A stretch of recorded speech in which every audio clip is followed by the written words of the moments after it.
What pleased you most about Florida? That we grinded it out. You know, that we didn't let poor shooting affect our mindset to how to win the game.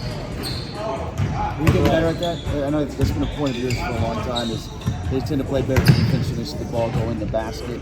We were better at it this game. Okay. So now can we consistently be better at it? I hope we don't have to be good at it at all. I hope the ball goes in the basket so that we don't have to put ourselves through that mental anguish.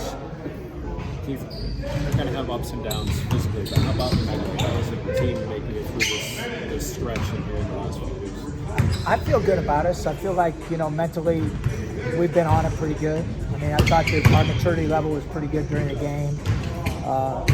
I thought we had pretty good juice. Jerry pointed out last time that we had lost 4 out of 6, but now we've won 3 out of 4, Jerry. Just for the record. So you can view anything half full or half empty. That's all. While you chose 4 out of 6, I choose 3 out of 4. So I feel good. I feel like we're where we want to be. Now we have 6 very difficult games. So, psyche can change very quickly. Is Maceo good to go for tomorrow? Yeah, he'll be good. You talked about the 6 tough games at the end.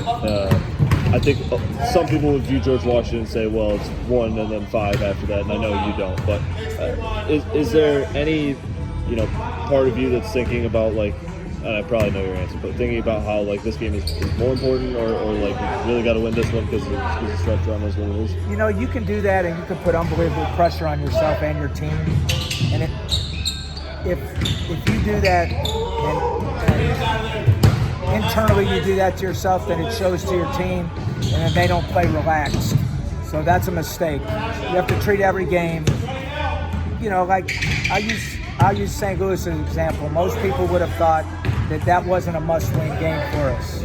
But then we lose to St. Bonaventure, so it became a must-win game for us. I mean, we just have to play a couple good games. Good. And then try to figure out how to play our best when the tournament comes. First matchup down there, what stuck out? Well, we had them on the ropes in the first half, played really good defensively. And then the last 3.5 minutes of the first half, we lost our cookies, both offensively and defensively. Allowed them back in the game to tie it. We were up 10, right? Instead of being up 10, we're even, right? And now it's a ball game. And again, we made some big plays. It was similar to the Fordham game in that Sin made a big 3 at the end. They went under a ball screen. We made a couple really good plays around the rim. We pounded it in on them. But they've got good perimeter players, and Maceo Jack's playing better now than he did back then. So it'll be a tough game. Is it? I know. Is it getting to the part of the season where it feels like late season basketball? Or is that a cliche? Does that even exist? I thought a week before. I think every team hits that little wall at different times. And we hit it a couple different times this season. We hit it right after Christmas, before Christmas and after Christmas we hit it. I thought that affected us. And then I thought we played a good half against Rhode Island, and then we just hit the wall completely against UMass. And partly because we stayed on the road. It's interesting because we usually go 2 days early to the A10 tournament, and Steve said, "Hey, you don't want to go 2 days early this year, do you?" I said, "No." So every team's a little different, and everything is an adjustment. We haven't shown when we've been out places for long periods we've been very good. So to answer your question in a roundabout way, I feel like we'll play a better game tomorrow. I could be wrong than we did against Florida. You said you hit the wall 3 times. Is that 2 times too many? I mean, usually team hits the wall once and bounces back or not? Well, I mean, I think everybody hits the wall except coaches don't admit it. And every player hits the wall at a different time. Is it a bad game or did they hit the wall? I mean, if you play a bad game, you could argue that they hit the wall. Right? Because the problem with basketball is different than football. In football, you gear up to play once a week. Right?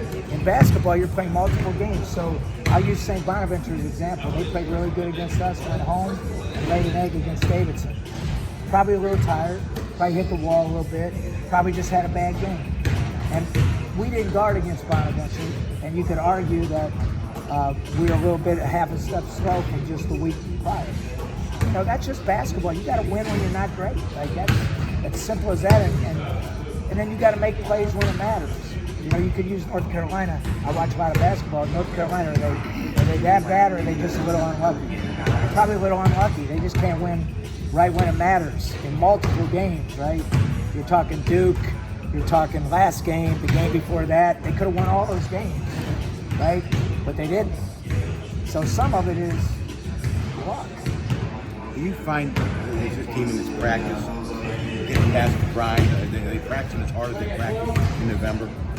I think that's the trick is we have so much access to them now. I don't know if it's good or bad. We get them in the summer, we get them in the spring, we get them all year long. You know, sometimes less is more. I feel good about them. I think we could play our best basketball. I don't think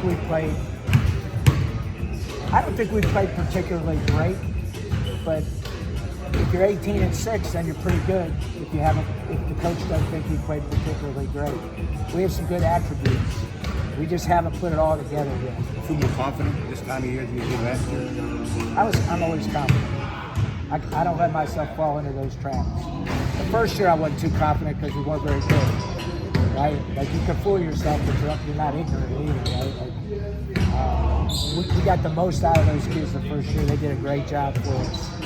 But last year, look, I don't think we played all that bad at the end of the year. I think we had Rotroff hurt, we had Amari Kelly hurt, we had no backup bigs. You know, we just didn't have enough to win. You know, we were operating on a shoestring, really. Bailey changes things a little bit. Right on the back. And Bailey plays well. Bailey plays well if he continues to play at the level he's playing, and Mike Hughes continues, and Marcus gets it going again to where he was. Like we're a hard out. Sincere's played at a high level. Tavian Dunn-Martin has really picked it up. And Lamar's capable. And then, you know, we think Maceo will jump here at the end. You think about Tremaine Isabel last year, and again, I'm not comparing Tremaine Isabel from St. Louis to Tavian Dunn-Martin. They're different type players, but Tavian can go bang, bang, bang, bang, bang too. And if he goes bang, bang, bang 3 games, then we go bang, bang, bang. So that's kind of how you got to look at it. You mentioned Weathers a second ago. What's he got to do to get back to where he was? I got to lay off his ass. It's all on me. Yeah. You say to me like you're working him too hard? No, when I think somebody's pretty good, like I can be a pain in the behind. You know, when I think a guy's got more on the table and I think he's talented, I just got to leave him alone. I've been ruthless. So that's what areas on everything. Yeah. Defensively, passing, playing harder. I've been treating him like he's LeBron, and that's not fair. I think the telecast on Sunday, I think it was the final huddle, they said that Marcus was frustrated and getting upset. No, he's mad at me. Yeah. He's mad at me because the last 2 games I've been hard on him. Gotcha. I got to leave him alone. Like, you got to be man enough to figure out how to get the most out of people. You know, my dad used to tell me, like, everybody's a little different. This guy might need massage. This guy might need, you know, hard love. Gotta be smart enough. Look, I've ridden him hard enough for most of the year. Now it's time to just let him play. Have you been ruthless in the past? Yeah, that's the way I operate. Previous players, how have they responded? Worked pretty good for LeBron. I'm not taking any credit, but like I didn't pamper him. I'll tell you that. I probably was the hardest guy he's ever played for on him. Because again, I knew he was what he was. I knew that. I never felt more pressure in my life because I knew that he was going to make a lot of money or something was going to get in the way of it. So I didn't want him to flush it down the toilet, so I was hard. At a different level, you see Marcus and say you don't want him to flush anything down the toilet. No, look, I like Marcus's family. I like Marcus so much that sometimes you can be too hard. I think I did the same thing with Bailey. I want Bailey puts a lot of time in. I want him to be so good that sometimes I expect too much from him, and that's not what he needs. You know, sometimes guys think you don't like them when you do that to them, when in reality you like them more. You know, and so we had a guard at Akron, Antono Jackson, that I loved how hard he worked. And I loved the fact that he didn't have much at home. And and I pushed him over the edge. I just pushed him so hard because I wanted him to get something out of him. Now he's a pro now, but he didn't like it then. You know, and that's something I have to check myself on all the time. Does Marcus have pro ability? Yeah, he's a pro at some level. Just a matter of what level. Yeah. That was good for you is that continuity of staff. These guys can tell you, like, hey, there's that type of relationship with that with your system. So Terry Weidman has been with me 35 years. Charles, Carl, Steve, Rick, all of them. Well, Terry's probably the one that hits me the hardest. He'll call me stupid, ignorant. And it really doesn't affect me because I know all he cares about is me. So, like, you can't, any of them really. I've been with them so long. I may fire back at them, but then I go home and I think about it. And it's kind of like when your wife gets on you, you really don't want to hear it. And then you think about it, and most of the time they're right. I shouldn't have said that, should I? You're getting a little personal again. What are your thoughts on double headers? I think they're good. They're good for everybody involved, right? It's a good way to get more people in the game for both parties. You know, I'm trying to think. Who's one of the best women draws? I mean, there's some teams out there that their men's team don't draw and the women's teams draw. And so when the men's play doubleheader with them, it helps the men. And then there's other teams that the women don't draw and the men do draw, and it's good for the women. So, like, it's a good deal. One ticket is good for both games? I don't know. That's not my cup of tea. Jerry. I got enough problems of my own trying to, as you told me. Just managing my team. I can't worry about the ticket. Would you, sorry, going back to Marcus, would you consider this, I mean, you were just talking about the wall, would you consider, like, I know he hasn't been playing poorly, but... He had 14 rebounds. Yeah, right. I mean, I wouldn't say it's a wall. I think people are adjusting. You know, every time he puts it down, 3 guys are coming. Right. You know, and they're going to make sure they box him out. You know, so we have to figure out new ways to get him in spots where they can't double him as easily. It's kind of funny how that just kind of happens, you know what I'm saying? Like, at the beginning of the year, while he was always a good player, it didn't seem like he was like the go-to guy until, you know, a certain part. Now he evolved into it, and, you know, maybe we go back to Mike, you know, start using Mike a little bit more just to take some pressure off of him. It could be, we run more screens for Tavian, trying to get him more shots, because eventually they're not coming off of him either. When you start making 3-4 threes a game, Sin's going to drive it, and they're not going to come off. So, like, we're going to have to figure out ways to get him. It's a chess match all the time. It really is. So. Does that put some more pressure on the other guys when they're doubling Marcus, and kind of face guarding Tavian? You know, it's funny because every game's a little different. So St. Bonaventure started off doubling Mike. We threw out of the post and made a couple threes, and they quit doubling. Now we got to score one-on-one in the post. You know, so, you know, VCU they're going to try to make it a rat race.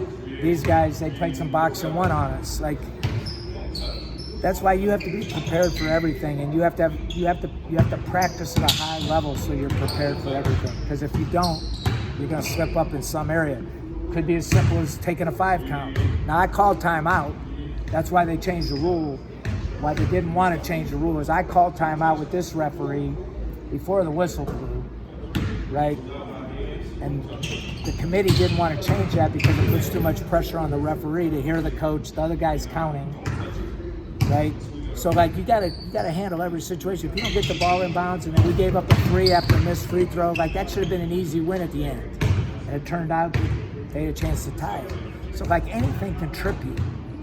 You got to practice it all. Good. The rule says you're supposed to get it in before a guy who dies to catch it within 5 seconds. No? It has to leave a guy's hands. It used to be. Yeah. Now, the 10-second rule has to be caught. The 10-second rule has to be I caught. was like, was it years ago you had to I catch live it? in the present. No. You disappoint me. The rules change, though. You're right. Like, there's some